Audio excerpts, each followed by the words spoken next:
ఈ హెబ్రీ పత్రిక 4వ అధ్యాయం 1 నుంచి మనము 2 వచనాలు చదువుకున్నాం. ఈ 2 వచనాల్లో దేవుడు మాట్లాడుతూ ఉన్నాడు. ఆయన యొక్క విశ్రాంతిలో ప్రవేశించుదరని వాగ్దానం ఇంకా నిలిచుండగా, ఒకవేళ ఎవడైనా ఆ వాగ్దానం పొందకుండా తప్పిపోతారేమో అని భయం కలిగిందుమో. దేవుని బిడ్డలా, ఏ వాగ్దానం నిలిచి ఉంది? యేసును యందు విశ్వసించువాడు నశించక నిత్య జీవం పొందుతాడనేటువంటి వాగ్దానం ఇంకా నిలిచి ఉంది. యేసు ప్రభు రెండో రాకడ ఇంకా రాలేదు కదా. కాబట్టి మనము వాగ్దానం పొందుకొని క్రీస్తు రాజ్యంలోకి వచ్చేటువంటి వాగ్దానం ఇంకా ఉంది. రెండవది, యేసుని నమ్మి ఆయన యందు భయభక్తులు కలిగి ఉంటే మన పరలోకం వెళ్ళడం పద్యం. ఆ వాగ్దానం ఇంకా నిలిచి ఉంది. ఎప్పటిదాకా నిలిచి ఉంటుంది? యేసు ప్రభు రెండో రాకడ వచ్చేంత వరకు కూడా ఆ వాగ్దానం నిలిచి ఉంటుంది. హల్లెలూయా. కాబట్టి ఆ వాగ్దానం పొందకుండా తప్పిపోదుమేమో అని భయం కలిగి ఉండాలని దేవుని వాక్యం సెలవిస్తుంది. రక్షణ పొందినవారు, రక్షణ పొందనివారు. రక్షణ పొందడానికి ఏం భయం లేదు. కానీ రక్షణ పొందినటువంటి మనము భయం కలిగి ఉండాలి. ఎందుకు భయం కలిగి ఉండాలి? అయ్యో, ఆ వాగ్దానం పొందుకోకుండా తప్పిపోతానేమో. వింటున్నారా? ఆ వాగ్దానం పొందుకోకుండా తప్పిపోతామేమో అనేటువంటి భయం కలిగి మనము మన రక్షణ కొనసాగించాలి. కొలస్సీ రాసిన పత్రికలో అదే అంటాడు అక్కడ పౌలు, అనుదినము మీ రక్షణ కొనసాగించుడి. హల్లెలూయా. ఒకసారి కానపిస్తారా? మన రక్షణ కొనసాగించాలి. వింటున్నారా దేవుని బిడ్డలారా? హల్లెలూయా. ఏం కొనసాగించాలి మన జీవితంలో? రక్షణ కొనసాగించాలి. ఈ రక్షణ కొనసాగించాలంటే మనము దేవుని యందు భయభక్తులు కలిగి ఉండాలి. దేవుని యందు భయభక్తులు కలిగి ఉండాలి. హల్లెలూయా. మా పిల్లలు ఏడుస్తుంటే కొంచెం వెనకొచ్చు, మాట్లాడకుండా డిస్టర్బ్ చేయకండి. ప్రార్థించుట, వాక్యము ధ్యానించుట, దేవుని మందిరానికి వెళ్ళుట, పాపం మనకు అంటకుండా చూసుకునడం, విశ్వాసంతో మన అనుదిన జీవితంలో మనము విశ్వాస యాత్రను కొనసాగించాలి. ఎవరైతే ఇవన్నీ చేస్తున్నారో వారు నీ రక్షణ కొనసాగిస్తున్నవారు. ప్రార్థించుట, వాక్యము ధ్యానించుట, దేవుని మందిరానికి వెళ్ళుట, పాపానికి దూరంగా ఉండడం, ఈ రీతిగా లేఖనాలు ఉన్నాయి. వీటిని గైకొంటున్నారు. ఎవరైతే గైకొంటున్నారో వారు ఎవరంట? రక్షణ కొనసాగిస్తున్నవారు, రక్షణ కలిగి ఉన్నవారు, రక్షణలో భక్తిలో ఎదుగుతున్నవారు. హల్లెలూయా. కాబట్టి ఈ నిత్యరాజ్యానికి వెళ్ళేటువంటి వాగ్దానం చాలా మంది కోల్పోతూ ఉన్నారు భయం లేకుండా. దేవుడు వాగ్దానాలు మనకి ఇచ్చాడు. ఆయన నమ్మినటువంటి మనందరికీ వాగ్దానాలు ఇచ్చాడు. ఈ వాగ్దానం మన జీవితంలో నెరవేరాలంటే మనము భయం కలిగి ఉండాలి. మన రక్షణ కొనసాగాలి అని దేవుని వాక్యం సెలవిస్తుంది. 2వ వచనం, వారికి ప్రవేశింపబడినట్లు మనకును సువార్త ప్రకటింపబడెను. వారికి ప్రకటింపబడినట్లు మనకును సువార్త ప్రకటింపబడెను గాని వారు వినిన వారితో విశ్వాసం గలవారై కలిసి ఉండలేదు కనుక విన్న వాక్యం వారికి నిష్ప్రయోజనమైనదాయను. మనకి సువార్త ప్రకటించబడినట్లే వారికి సువార్త ప్రకటించబడ్డది. కానీ వారు విన్నారు, కానీ వారు విశ్వాసం కలిగి ఉండకుండా వాక్యం వారికి విత్తబడ్డది, వారికి ప్రకటించబడ్డది, కానీ వారి విషయంలో నిష్ప్రయోజనమాయను. హల్లెలూయా. ఆదిలాబాద్లో చాలా మందికి సువార్త ప్రకటించాం. గ్రామాలకు వెళ్ళి చాలా మందికి సువార్త ప్రకటించాం. అనేక మంది జీవితంలో వారికి ప్రకటించాం, కానీ ప్రకటించినటువంటిది అనేక మంది జీవితంలో నిష్ప్రయోజనమైనది, కానీ మీ జీవితంలో అది ప్రయోజనమైనది. హల్లెలూయా. మీరు విన్నారు, ఆ వాక్యాన్ని స్వీకరించారు, సంతోషంగా నమ్మారు, మందిరానికి వచ్చారు, నీటి బాప్తీసం పొందారు, సంఘంలో సభ్యులుగా చేర్చబడ్డారు, ఆదివారం మందిరానికి వస్తున్నారు, ప్రార్థిస్తున్నారు, యేసు ప్రభుని మీ రక్షకునిగా నమ్మారు, ప్రభు కొరకు జీవిస్తున్నారు. ఈ వాక్యము మీ విషయంలో ప్రయోజనమైనది, కానీ అనేక మందికి ప్రకటించాము, వాళ్ళ విషయంలో నిష్ప్రయోజనమైపోయింది. వాళ్ళ విషయంలో ఏమైంది? నిష్ప్రయోజనమైనది.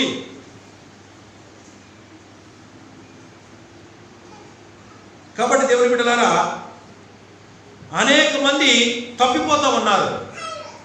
అనేక మంది విషయంలో బోధించబడుతున్న వాక్యము నిష్ప్రయోజనమైనది. విన్న వాక్యం వారిలో నిష్ప్రయోజనమైన. ఎవరి విషయంలో నిష్ప్రయోజనమైంది చెప్పండి? యేసు ప్రభు వారు ఇశ్రాయేలు దేశంలో జన్మించాడు, బెత్లెహేములో జన్మించాడు. 30వ సంవత్సరం నుండి 3.5 సంవత్సరం, అంటే 33.5 సంవత్సరం, 3.5 సంవత్సరము ఇశ్రాయేలు దేశమంతా సంచరించాడు. ప్రతి పట్టణాన్ని సంచరించాడు, ప్రతి గ్రామాన్ని సంచరించి వాళ్ళందరికీ సువార్త ప్రకటించాడు. హల్లెలూయా. చివరి వారంలో ఆయన సిలువకు అప్పగించబడబోతున్న దినాల్లో ఆయన ఒక మాట అన్నారు. చూడండి, ఆ మాట చూడండి. మత్తయి సువార్త చూడండి, వాక్యం జాగ్రత్తగా విన్నారు. 23వ అధ్యాయం. ఆ చివరి వారంలో యేసు ప్రభు ఏమంటాడు?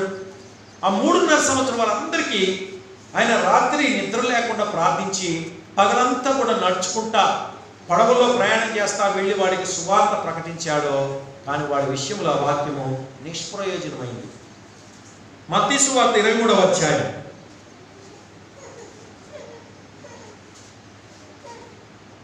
33వ వచనం. సర్పములారా, సర్ప సంతానమా, నరశిక్షను మీరెలాగ తప్పించుకొందురు? అందుచేత ఇదిగో నేను మీ యొద్దకు ప్రవక్తలను, జ్ఞానులను, శాస్త్రులను పంపుచున్నాను. మీరు వారిలో కొందరిని చంపి సిలువ వేయుదురు, కొందరిని మీ సమాజ మందిరంలో కొరడాలతో కొట్టి పట్టణము నుండి పట్టణమునకు తరుముదురు. నీతిమంతుడైన హేబేలు రక్తం మొదలుకొని బలిపీఠమునకు, దేవాలయమునకు మధ్య మీరు చంపిన బరకీయ కుమారులకు జకరియా రక్తం వరకు భూమి మీద చిందింపబడిన నీతిమంతుల రక్తమంతయు మీ మీదకి వచ్చును. ఇవన్నీ ఈ తరము వారి మీదకి వచ్చునని మీతో నిశ్చయముగా చెప్పుచున్నాను. 37. యెరూషలేమా, యెరూషలేమా, ప్రవక్తలను చంపుచును, మీ యొద్దకు పంపబడిన వారిని రాళ్లతో కొట్టుచు ఉండుదానా? కోడి తన పిల్లలను రెక్కల క్రింద ఎలాగూ చేర్చుకొనునో అలాగే నేనును మీ పిల్లలను ఎన్నో మార్లు చేర్చుకొనవలనని ఇంటిని గాని మీరు వెళ్ళకపోతిరి.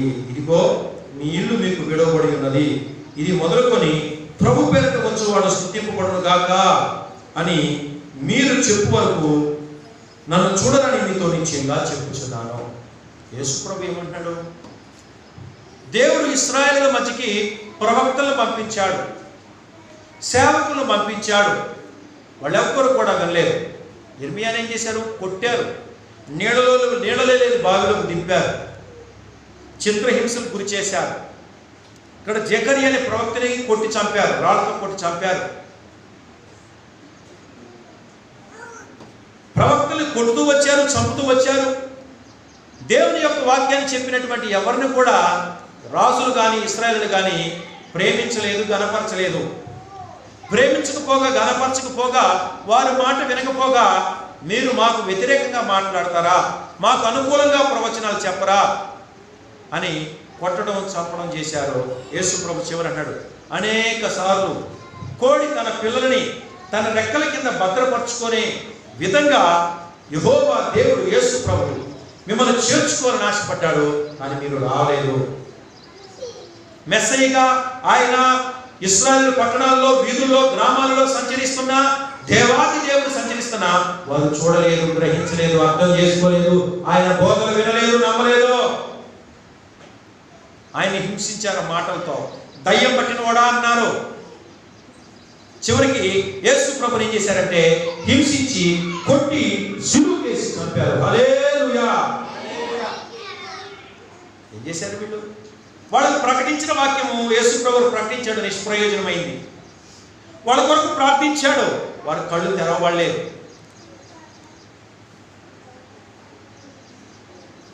వాళ్ళ విషయంలో ప్రకటించిన సువార్త వ్యర్థమైపోయింది.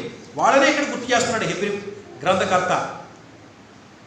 వాగ్దానం నిలిచి ఉంది, పరలోకానికి వెళ్ళాల్సిన వాగ్దానం నిలిచి ఉంది. ఆ వాగ్దానం పొందుకోవట్లేదు, దేవుడు రాజ్యంలోకి రావట్లేదు, సువార్తను నమ్మట్లేదు, దేవుడు గుర్తెరగట్లేదు, కళ్ళు తెరవబడలేకపోతా ఉన్నాయి. మీ విషయంలో వాగ్దానాలు నిష్ప్రయోజనం అవుతున్నాయి. బోధించిన వాక్యం అర్థమైపోతా ఉన్నది. బైబిల్ లేకుండా ఉంటున్నారు. అదే కదా హెబ్రీ గ్రంథకర్త అంటున్నాడు. ప్రభు పేరిట మనం చేస్తున్నాం. దేవుడి బిడ్డలారా, మందిరంలోకి వచ్చినా కూడా, రక్షణ పొందినా కూడా, ఇదిగో ఇలా మందిరం ఖాళీగా ఉంటారు. అది ప్రభు నమ్మి దేవుడి రాజ్యంలో ఉన్నప్పటికీ కూడా లోకాన్ని ఆశిస్తున్నారు, లోకాన్ని ప్రేమిస్తూ ఉన్నారు. కొంత దేవుల్లో, కొంత లోకంలో.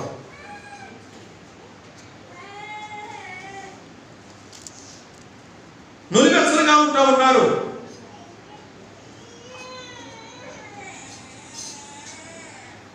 హల్లెలూయా. నులివెచ్చని స్థితిలో ఉంటా ఉన్నారు. లవోదికీయ సంఘము నులివెచ్చని స్థితి కలిగిన సంఘము. చల్లగానైనా వెచ్చగానైనా ఉండమంటే చల్లగా ఉండట్లేదు, లేకపోతే వెచ్చగానే ఉండట్లేదు. ఒక్కాలు లోకంలో, ఒక్కాలు దేవుల్లో ఉంటున్నారు. లోకాన్ని ఆశిస్తున్నారు, ప్రేమిస్తున్నారు, దేవుణ్ణి ఆశిస్తున్నారు, ప్రేమిస్తున్నారు. ఇది ఎలా సాధ్యమవుతుంది? ఇది ఎలా కుదురుతుంది?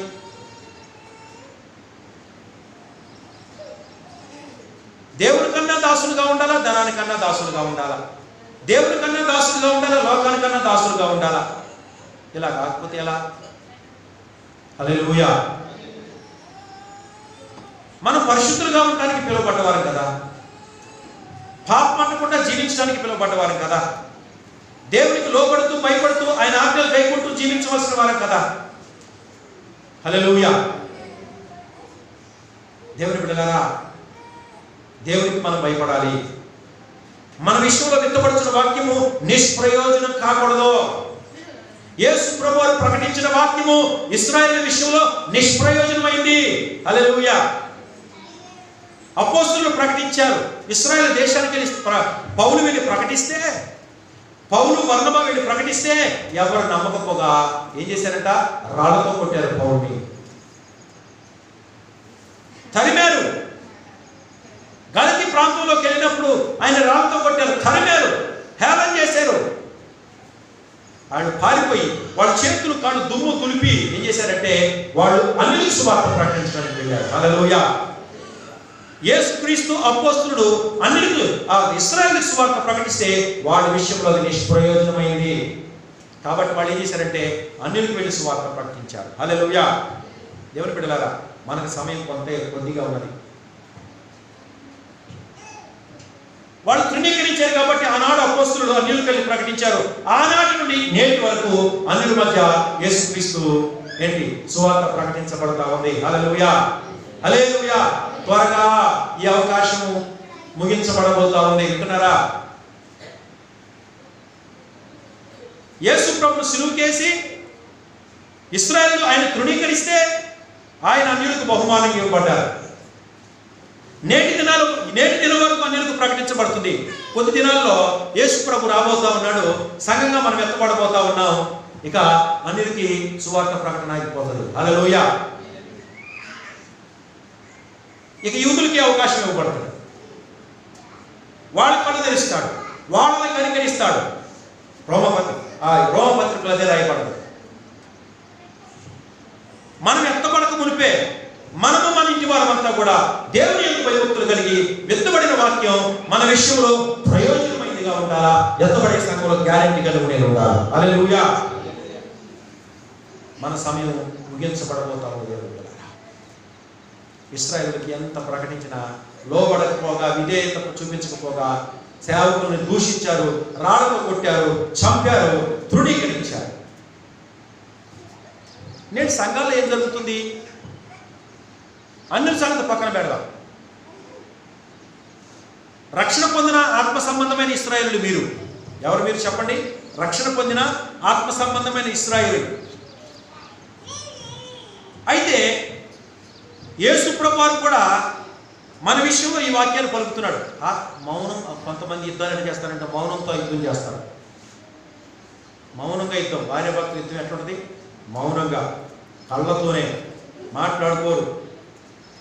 సైగలు కళ్ళ సైగలే. అది వాడు పెట్టే టీ తీసుకో, అది వాడు నీళ్ళు పెట్టే తీసుకో, అన్నం వండి పెట్టిన అది వాడు పెట్టే తిను. దీనికి అర్థమైపోద్ది, అలవాటైపోతుంది. నెలల నుంచి సంవత్సరాల నుంచి మాట్లాడుకోరు. సైకిల్ వీళ్ళకి సైకిల్ లాంగ్వేజ్ వచ్చేసింది. అర్థమవుతుంది పద్మారావు? సైకిల్ లాంగ్వేజ్ వచ్చేసింది. వీళ్ళు మాట్లాడుకోవడం బంధు. ఈమె చెప్పే ఆయనకు అర్థమవుతుంది, ఆమె చెప్పేది ఆయనకు అర్థమవుతుంది. మనం కొత్తగా పోయినాం అనుకో మనకేం అర్థం కాదు ఆ మగ భాష.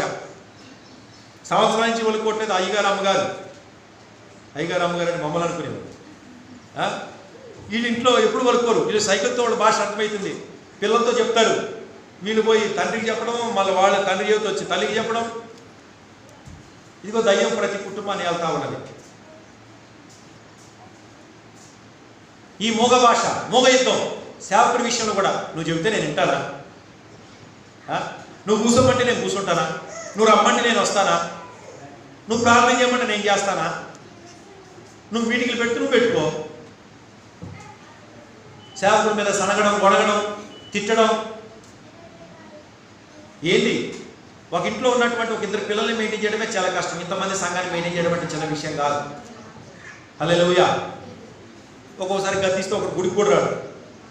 ఈ మధ్య ఒకటి ఫోన్ చేస్తున్నాడు, రారా నీకు పుణ్యం ఉంటుంది గుడికి రారంటే, వస్తానన్నా వస్తాలే అంటున్నాడు. ఆయన గట్టిగా గద్దిస్తాడు, బంద్ చేశాడు. రారా బాబు ఇంకోసారి గద్దించాలంటే మళ్ళీ ఎట్లా?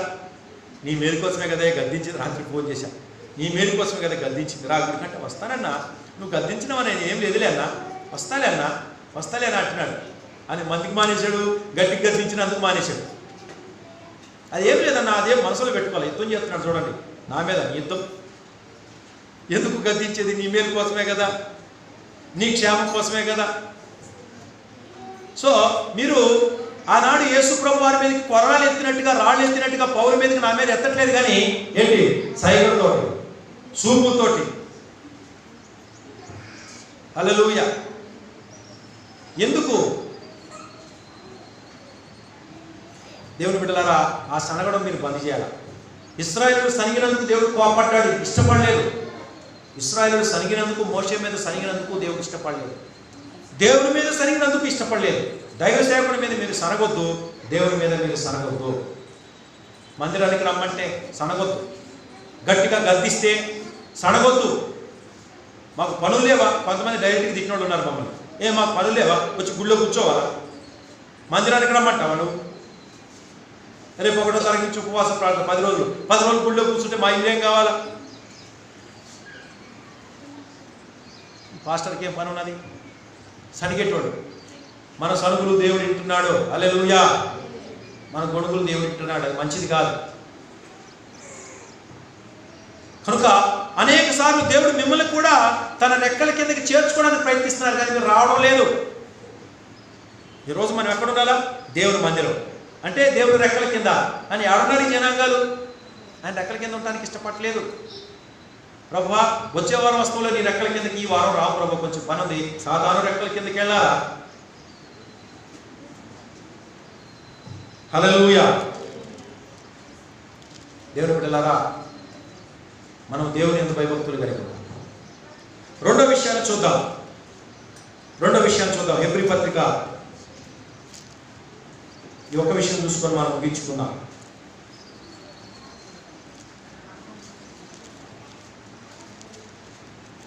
మొదటిగా దేవుని యొక్క వాగ్దానం నిలిచింది. ఆ వాగ్దానము మనం పోగొట్టుకోకుండా కాపాడుకోవాలి. ఆ వాగ్దానం ఏంటంటే నిత్య జీవంలోకి ప్రవేశించడం. రెండో విషయము 4వ అధ్యాయం 12వ వచనం. హెబ్రీ పత్రిక 4వ అధ్యాయం 12వ వచనం. ఎందుకనగా దేవుని వాక్యము సజీవమై బలము గలదై రెండంచులు గల ఎటువంటి ఖడ్గం కంటెను వాడిగా ఉండి ప్రాణాత్మలను, కీళ్లను, మూలుగులను విభజించినంత మటుకు దూరుచు హృదయం యొక్క తలంపులను ఆలోచనలను శోధించుచున్నది, మరియు ఆయన దృష్టికి కనబడని స్పష్టం ఏదీ లేదు. మనం ఎవరికి లెక్క అప్పచెప్పవలసినదో ఆ దేవుని కన్నులకు సమస్తము మరుగులేక తేటగా ఉన్నది. హల్లెలూయా. మనం ఎవరికి లెక్క అప్పచెప్పాలో ఆ దేవుని కన్నులకు సమస్తము మరుగులేక తేటగా ఉన్నది. హల్లెలూయా. ఒకసారి అప్పుడప్పుడు మా పిల్లలు జోక్ చెప్పమంటే ఒక జోక్ చెప్తారు. మేము 10th క్లాస్ చదివేటప్పుడు ఫైనల్ ఎగ్జామ్స్ చదివేటప్పుడు ట్యూషన్కి వెళ్ళేవాళ్ళం. మేము వెళ్ళిన ట్యూషన్ ఎట్లాంటిదంటే పెంకుటిల్లు మధ్యలో ఒక అదేమంటారు, మధ్యలో ఉంటుంది కదా ఇది కర్ర, దాన్ని ఏమంటారు, దూలం ఉంటుంది కదా. ఇక అందరు కూర్చుని ఒకడు దూలానికి అనుకుని కూర్చునేవాడు. రాత్రి 9 దాకా చదవాలి. అయితే వాడు ఎంత తెలివి కలవాడంటే ఆడి పేరు కోటయ్య, గుర్తుంది. ఇంకా ఆడు బుక్కు పట్టుకొని తల కింద కూసుకొని నిద్రపోతూ ఉండేవాడు. బుక్కు పట్టుకొని ఇట్లా బుక్ ఓపెన్ చేస్తాడు, తల కిందకి వేసుకున్నాడు. ఆడు నిద్రపోతున్నాడా మాలుకున్నాడు, ఎవరికి అర్థమవుతుందా ఆ నిద్రపోయేవాడు. ఈ స్టూడెంట్ చూసి సార్ కంప్లైంట్ చేశాడు. సార్ వచ్చి ఏం చేశాడంటే ఒక్కసారి వీపు పెట్టి వేస్తే వాడు సార్ అని పెట్టి లేచి, ఎందుకు పెట్టావు సార్, నేను చదువుతున్నా సార్ అన్నాడు. అరే నువ్వు నిద్రపోతున్నావు కదా, తూగుతున్నావు కదా సార్.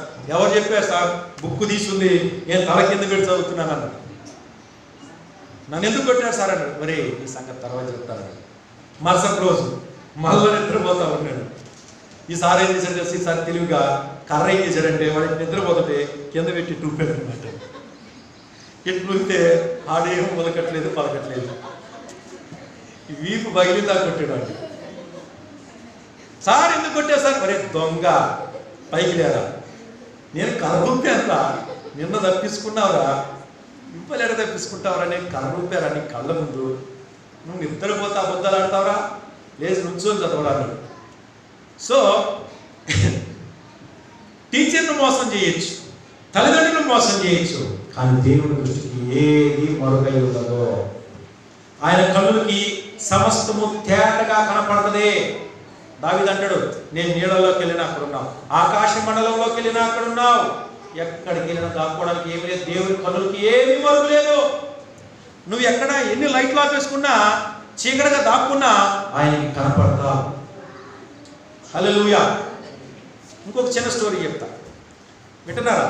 అడవి గారు నక్క భూమి దగ్గర ఒక 1000 రూపాయలు అప్పు తీసుకుందంట. ఎవరి దగ్గర? భూమి దగ్గర. నెలకి ఇస్తానని చెప్పిందంట. సరే అని చెప్పి నెల అయిన తర్వాత భూమి అడిగిందంట, నా అప్పు సంగతి ఏమయ్యా, నెలకి ఇస్తానన్నా ఇంకా ఏం లేదు ఏంటి అని. ఇదిగో 1 వారం రోజులు టైం ఇమ్మని అడిగిందంట. 1 వారం రోజులు టైం ఇచ్చింది. నక్కకి డబ్బు అప్పు ఎడగొట్టట్లేదు, ఎందుకంటే దొంగ నక్క, ఇది ఇస్తే కొడుతుందని చెప్పి ఎవరు ఇవ్వట్లేదు. భూమి అడుగుతా ఉంది. 1 వారం అయిపోయింది, 10 రోజులు అయిపోయింది. ఇంకేం చేసిందంటే నక్క, ఈ అడవిలో ఉంటే ఈ భూమి జోలు పడలేము, అప్పు అడుగుతుంది, మొహం చూపించలేకపోతున్నాను, ఇంకొక అడవికి వెళ్దామని చెప్పేసి వేరే అడవికి వెళ్ళిందంట. అమ్మయ్య తప్పించుకున్నానులే దీని రోజు నుంచి, నన్ను అడిగేటోళ్ళు ఎవరు లేరని. ఆడకపోయిన తర్వాత అడిగిందంట భూమి, నక్క నా అప్పు ఇప్పిస్తామని. అది వేరే అడగపోతుంది, అట్లా ఎన్నో తిరుగుతుంది. కానీ ఏమైతుంది పరిస్థితి, ఎక్కడికి పోయినా భూమి ఉంది, భూమి లేకుండా అడగటారు. అట్లనే నక్క తప్పించుకోలేకపోయింది భూమి దగ్గర నుంచి. దేవుని చూపులో నుంచి నువ్వు ఎక్కడ తప్పించుకోలేవు. దేవుని బిడ్డలారా, దేవునికి మరుగైన స్థలం అంటే ఏమీ లేదు. పాపం చేసేటువంటి వారులారా భయపడండి. పాస్టర్ చూడట్లేదులే, నా భార్య చూడట్లేదులే, నా భర్త చూడట్లేదులే, మా డాడీ మమ్మీ చూడట్లేదులే, మా ఇంట్లో ఎవరు కనపట్లేదు, నేను చాలా తప్పించుకుంటున్నాను అనుకుంటావేమో.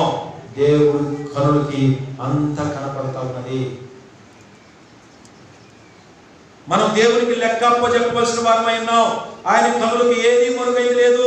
కాబట్టి భయపడండి, దేవునికి పరిశుద్ధతను కాపాడుకోండి. మన దేవుడు పరిశుద్ధుడై ఉన్న ప్రకారం మనం పరిశుద్ధంగా ఉండాలి. మన రక్షణ కాపాడుకోవాలి, మన విశ్వాసాన్ని కాపాడుకోవాలి. 11వ వచనంలో,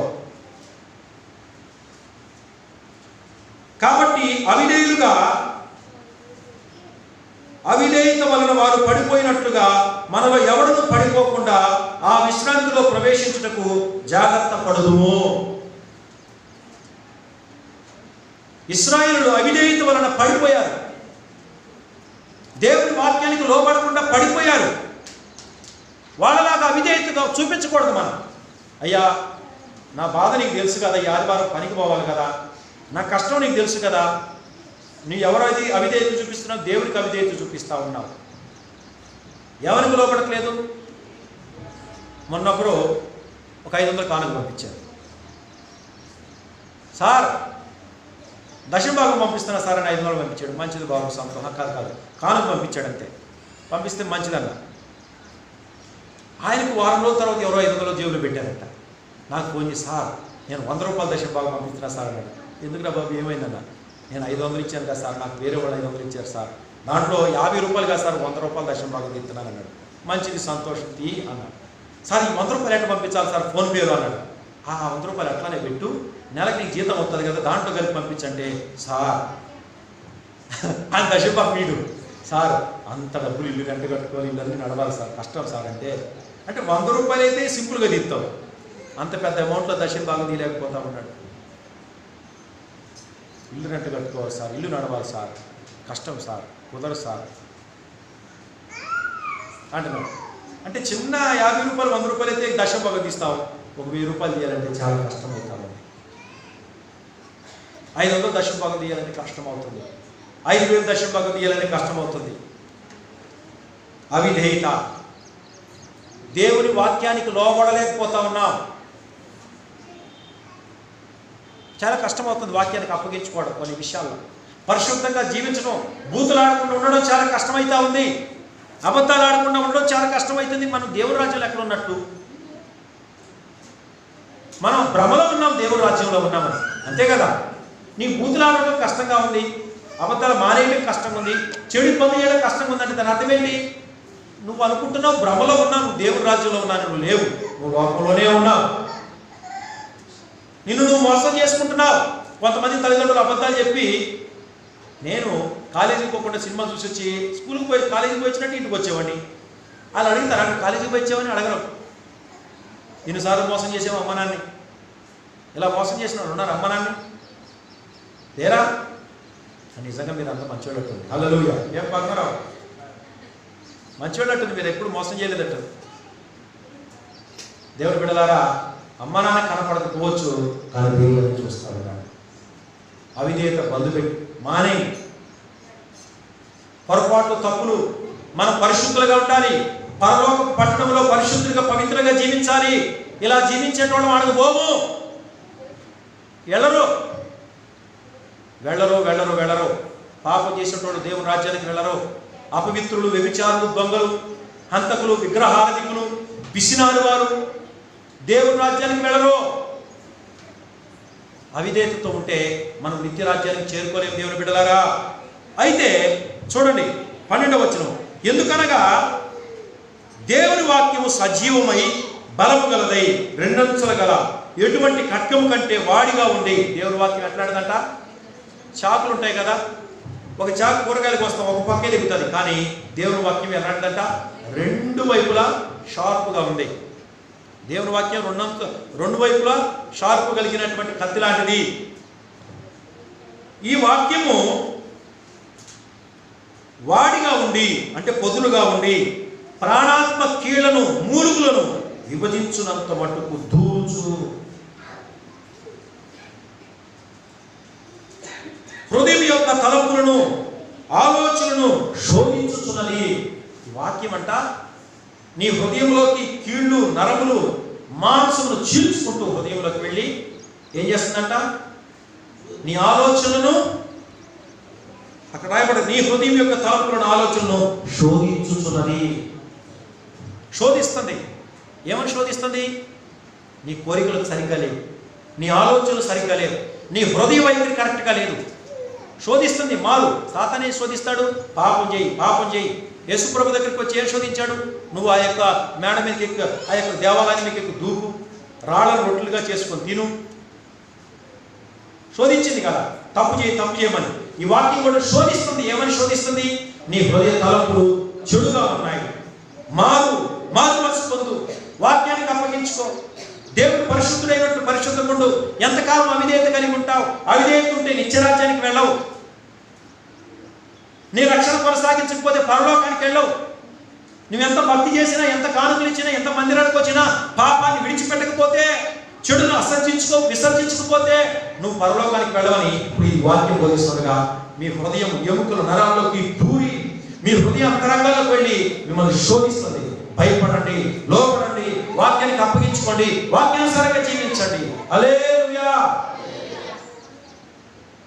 వాక్యం పొద్దున కలగండి, మన అంతరంగాల్లో దూసుకుపోతుంది. వాడిగలది, పదునైనది, నిన్ను శోధిస్తుంది. ఏమని? మారు మనసు పొందు. కఠినత్వాన్ని వీడు, అహంకారాన్ని వీడు, గర్వాన్ని విడిచిపెట్టు, పాపాన్ని విడిచిపెట్టు, మూర్ఖత్వాన్ని విడిచిపెట్టు, తిరుగుబాటును విడిచిపెట్టు, అవిధేయతను విడిచిపెట్టు. మీ అవిధేయతతో నాకు ఈ మీటింగ్ పెట్టుకున్న 3 రోజులు అర్థం కాదా? మీ అవిధేయత ఏందో నాకు అన్నీ తెలుసు. మేము పాస్టర్లు మీ ఎంతమంది విశ్వాసం చూస్తాం? సైగా తప్పించుకునేటోడు ఉంటాడు. ఎన్ని రకాల వెరైటీస్, ఎన్ని రకాల మంది ప్రజలు. నవ్వుతా మాట్లాడుతూ తప్పించుకునేవాళ్ళు ఒకడు, కోపంగా తప్పించుకునేటోళ్ళు, పనిచేసేటోడు ఒకడు, తప్పించుకొని తిరిగి పని చేస్తున్నట్టు నటించేటోళ్ళు ఒకరు. అందరూ దొరుకుతారు. దొరకడం ఒకసారి కళ్ళు కప్పించవచ్చు, 2 సార్లు కళ్ళు కప్పించవచ్చు. 1 నెల అయిన తర్వాత, 1 సంవత్సరం అయిన తర్వాత, 2 సంవత్సరాలు అయిన తర్వాత అందరూ ఎట్లాంటి వాళ్ళో అందరూ అర్థమైపోతారు. హల్లెలూయా. అర్థం కదా? అర్థమవుతుంది.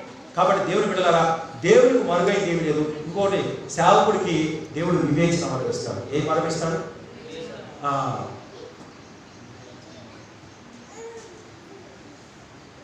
పిల్లోడు మట్టి తిని ఆడికి మట్టి ఇక్కడ అంటుంది.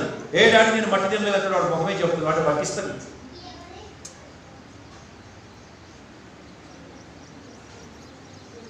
దేవుని బిడ్డలారా, దయచేసి ప్రభు పేరిట మనవి చేస్తా ఉన్నాను, అవిధేయతను విడిచిపెట్టండి.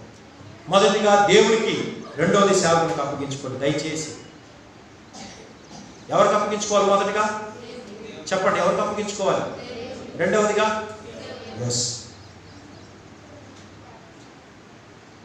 మీరు అప్పగించుకోండి, లోబడండి, మాట వినండి, దైవ విధానంలో నడుపుతారు. పాస్టరు ఉగ్రుడై పెద్దగా అరుస్తా ఒక రౌడీలాగా ప్రవర్తించకూడదు. ఒక దైవ సేవకుడు రౌడీలాగా ప్రవర్తించకూడదు. గుట్లు ఉరుము చూడకూడదు, మిమ్మల్ని భయపెట్టకూడదు. అది విధానం కాదు. సేవకుడు ప్రేమ కలిగి ఉండాలి, ప్రేమతో చెప్పాలి. కానీ కొంతమంది భయపెట్టి లోగొచ్చుకున్నారు. అట్లా చేయాలా? అది విధానమా? కాదు కదా. కాబట్టి పురుషులారా, మీరు అప్పగించుకోవాలా సేవకునికి, దేవుడికి అప్పగించుకోవాలి. అలా చేసి మనం వాక్యానుసారంగా జీవించినప్పుడు దేవుడు మనల్ని బలపరుస్తాడు, దీవిస్తాడు, దేవుడు వర్ధలు చేస్తాడు. హల్లెలూయా, హల్లెలూయా. దేవుడికి స్తోత్రం కలుగును గాక. మిషనరీస్ ఎంతోమంది దేవుని మాటకు లోబడి స్వదేశాన్ని, సొంత పట్టణాన్ని విడిచిపెట్టి, బంధువులు విడిచిపెట్టి, ఊరుగాను ఊరు, ప్రాంతం కానీ ప్రాంతం, ఆహారపు అలవాట్లు వేరు, అక్కడ విధానాలన్నీ వేరు, వెళ్ళి ఇదిగో దేవుడికి లోబడి ఆహారం తినటం కష్టమైనా, ఆ భాష రాకపోయినా, ఆ వాతావరణం పడకపోయినా దేవుడికి లోబడి సువార్త ప్రకటించి ఆయా దేశాల్లో, పట్టణాల్లో వారు చనిపోయారు. అంత విధేయత చూపిస్తే మనకు రక్షణ వచ్చింది. మన విధేయత మన బిడ్డలకు ఆశీర్వాదకరంగా ఉంటుంది. హల్లెలూయా. మన విధేయతే భక్తి. విధేయతయే ఏంటి? భక్తి. దేవునికి లోబడుటయే, సేవకుడికి అప్పగించుకున్నటయే భక్తి. అలాగే జీవించి ప్రభువును సంతోషపెట్టేవారుగా ఉండును గాక. దేవుని వాక్యాన్ని మనకు దీవించును గాక. ఆమేన్.